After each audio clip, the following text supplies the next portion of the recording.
Chapter 16.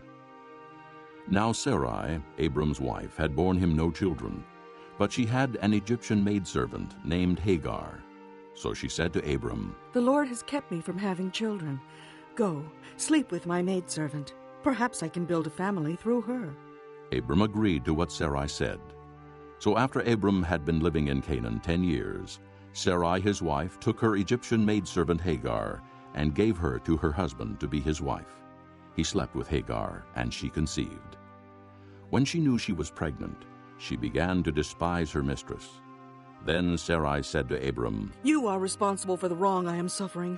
I put my servant in your arms, and now that she knows she is pregnant, she despises me. May the Lord judge between you and me." "Your servant is in your hands." Abram said. "Do with her whatever you think best." Then Sarai mistreated Hagar, so she fled from her. The angel of the Lord found Hagar near a spring in the desert. It was the spring that is beside the road to Shur. And he said, "Hagar, servant of Sarai, where have you come from, and where are you going?" "I'm running away from my mistress Sarai." She answered. Then the angel of the Lord told her, "Go back to your mistress and submit to her." The angel added, "I will so increase your descendants that they will be too numerous to count." The angel of the Lord also said to her, "You are now with child, and you will have a son. You shall name him Ishmael, for the Lord has heard of your misery. He will be a wild donkey of a man. His hand will be against everyone, and everyone's hand against him, and he will live in hostility toward all his brothers." She gave this name to the Lord who spoke to her. "You are the God who sees me." For she said, "I have now seen the one who sees me." That is why the well was called Beer Lahairoi. It is still there between Kadesh and Bered. So Hagar bore Abram a son, and Abram gave the name Ishmael to the son she had born. Abram was 86 years old when Hagar bore him Ishmael. Chapter 17. When Abram was 99 years old, the Lord appeared to him and said, "I am God Almighty. Walk before me and be blameless. I will confirm my covenant between me and you, and will greatly increase your numbers." Abram fell face down, and God said to him, "As for me, this is my covenant with you. You will be the father of many nations. No longer will you be called Abram. Your name will be Abraham, for I have made you a father of many nations. I will make you very fruitful. I will make nations of you, and kings will come from you. I will establish my covenant as an everlasting covenant between me and you and your descendants after you for generations to come, to be your God and the God of your descendants after you.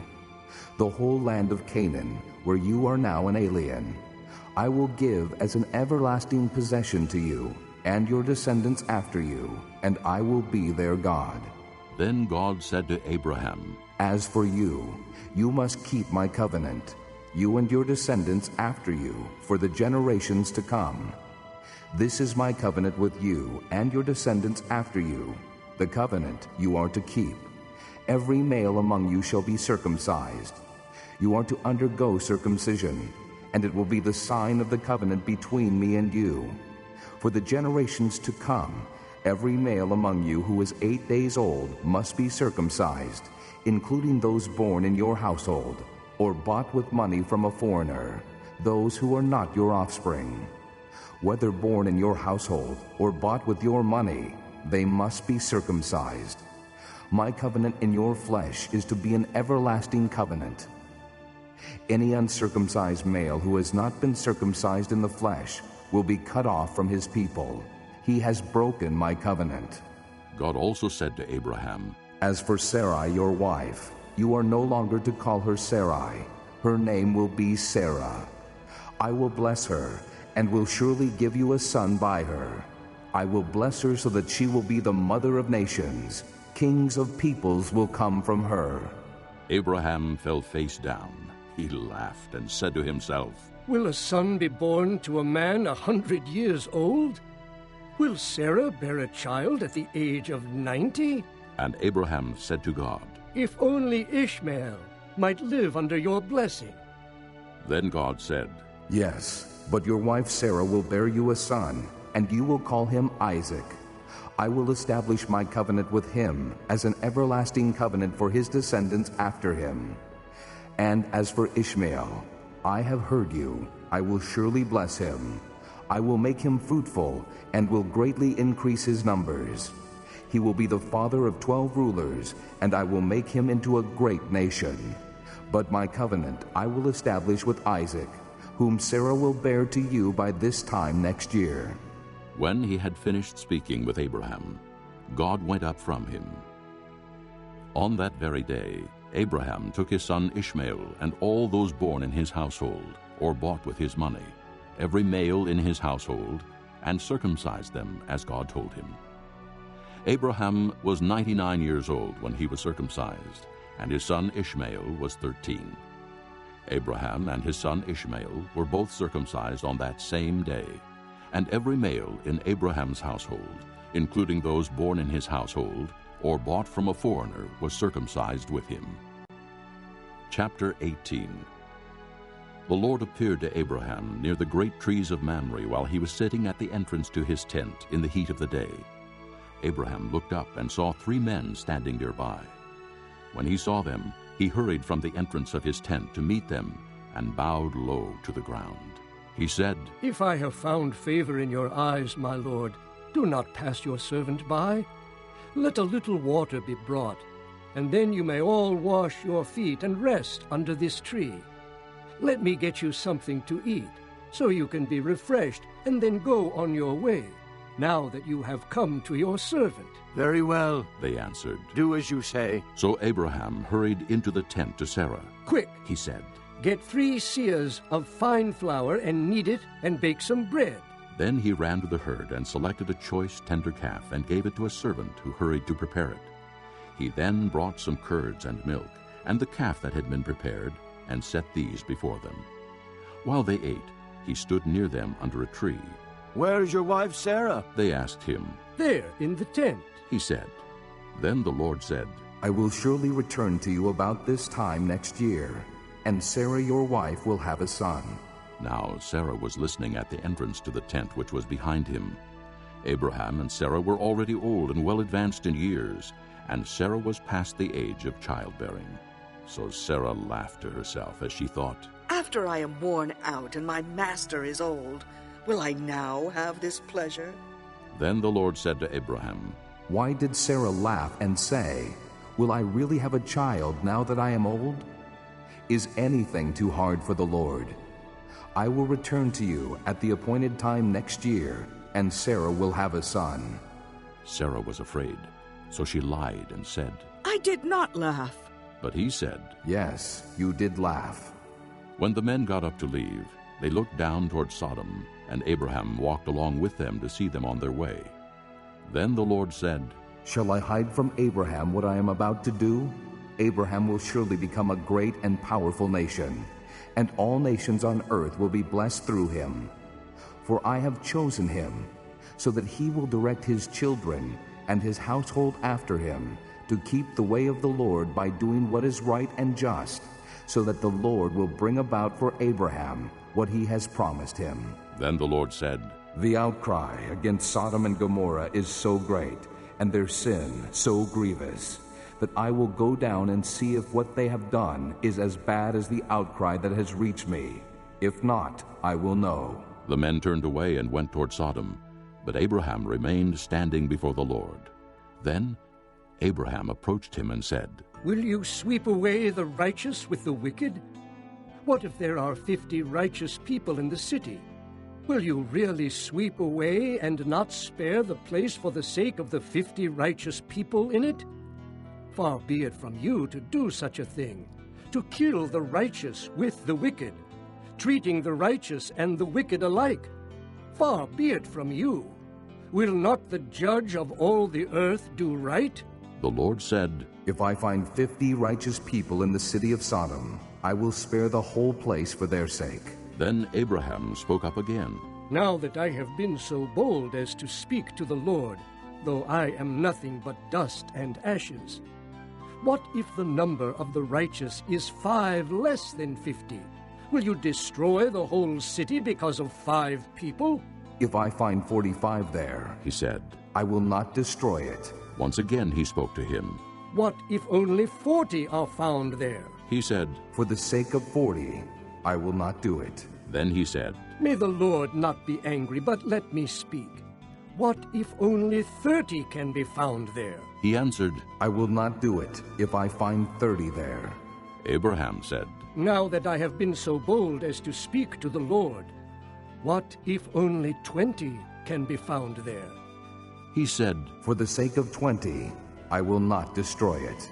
Then he said, May the Lord not be angry, but let me speak just once more. What if only 10 can be found there? He answered, For the sake of 10, I will not destroy it. When the Lord had finished speaking with Abraham, he left, and Abraham returned home. Chapter 19. The two angels arrived at Sodom in the evening, and Lot was sitting in the gateway of the city. When he saw them, he got up to meet them and bowed down with his face to the ground. My lords, He said, please, turn aside to your servant's house. You can wash your feet and spend the night, and then go on your way early in the morning. No, they answered. we will spend the night in the square. But he insisted so strongly that they did go with him and entered his house. He prepared a meal for them, baking bread without yeast, and they ate. Before they had gone to bed, all the men from every part of the city of Sodom, both young and old, surrounded the house. They called to Lot. Where are the men who came to you tonight? Bring them out to us so that we can have sex with them. Lot went outside to meet them and shut the door behind him and said, No, my friends, don't do this wicked thing. Look, I have 2 daughters who have never slept with a man. Let me bring them out to you, and you can do what you like with them. But don't do anything to these men, for they have come under the protection of my roof. Get out of our way. They replied, and they said, This fellow came here as an alien, and now he wants to play the judge. We'll treat you worse than them. They kept bringing pressure on Lot and moved forward to break down the door. But the men inside reached out and pulled Lot back into the house and shut the door. Then they struck the men who were at the door of the house, young and old, with blindness, so that they could not find the door. The 2 men said to Lot, Do you have anyone else here? Sons-in-law, sons or daughters, or anyone else in this city who belongs to you? Get them out of here, because we are going to destroy this place. The outcry to the Lord against its people is so great that he has sent us to destroy it. So Lot went out and spoke to his sons-in-law, who were pledged to marry his daughters. He said, Hurry and get out of this place, because the Lord is about to destroy the city. But his sons-in-law thought he was joking.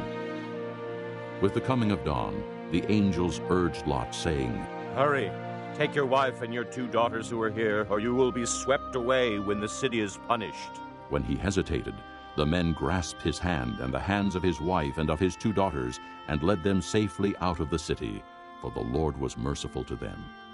As soon as they had brought them out, one of them said, Flee for your lives. Don't look back, and don't stop anywhere in the plain. Flee to the mountains, or you will be swept away. But Lot said to them, No, my lords, please. Your servant has found favor in your eyes, and you have shown great kindness to me in sparing my life. But I can't flee to the mountains. This disaster will overtake me, and I'll die. Look, here is a town near enough to run to, and it is small. Let me flee to it. It is very small, isn't it? Then my life will be spared. He said to him, Very well. I will grant this request too. I will not overthrow the town you speak of, but flee there quickly, because I cannot do anything until you reach it. That is why the town was called Zoar. By the time Lot reached Zoar, the sun had risen over the land. Then the Lord rained down burning sulfur on Sodom and Gomorrah, from the Lord out of the heavens. Thus he overthrew those cities and the entire plain, including all those living in the cities, and also the vegetation in the land. But Lot's wife looked back, and she became a pillar of salt. Early the next morning, Abraham got up and returned to the place where he had stood before the Lord. He looked down toward Sodom and Gomorrah, toward all the land of the plain, and he saw dense smoke rising from the land, like smoke from a furnace. So when God destroyed the cities of the plain, he remembered Abraham, and he brought Lot out of the catastrophe that overthrew the cities where Lot had lived. Lot and his 2 daughters left Zoar and settled in the mountains, for he was afraid to stay in Zoar. He and his 2 daughters lived in a cave. One day the older daughter said to the younger, Our father is old, and there is no man around here to lie with us, as is the custom all over the earth. Let's get our father to drink wine, and then lie with him, and preserve our family line through our father. That night they got their father to drink wine, and the older daughter went in and lay with him. He was not aware of it when she lay down or when she got up. The next day the older daughter said to the younger, Last night I lay with my father. Let's get him to drink wine again tonight, and you go in and lie with him, so we can preserve our family line through our father. So they got their father to drink wine that night also, and the younger daughter went and lay with him. Again, he was not aware of it when she lay down or when she got up. So both of Lot's daughters became pregnant by their father. The older daughter had a son, and she named him Moab. He is the father of the Moabites of today. The younger daughter also had a son, and she named him Ben-Ammi. He is the father of the Ammonites of today.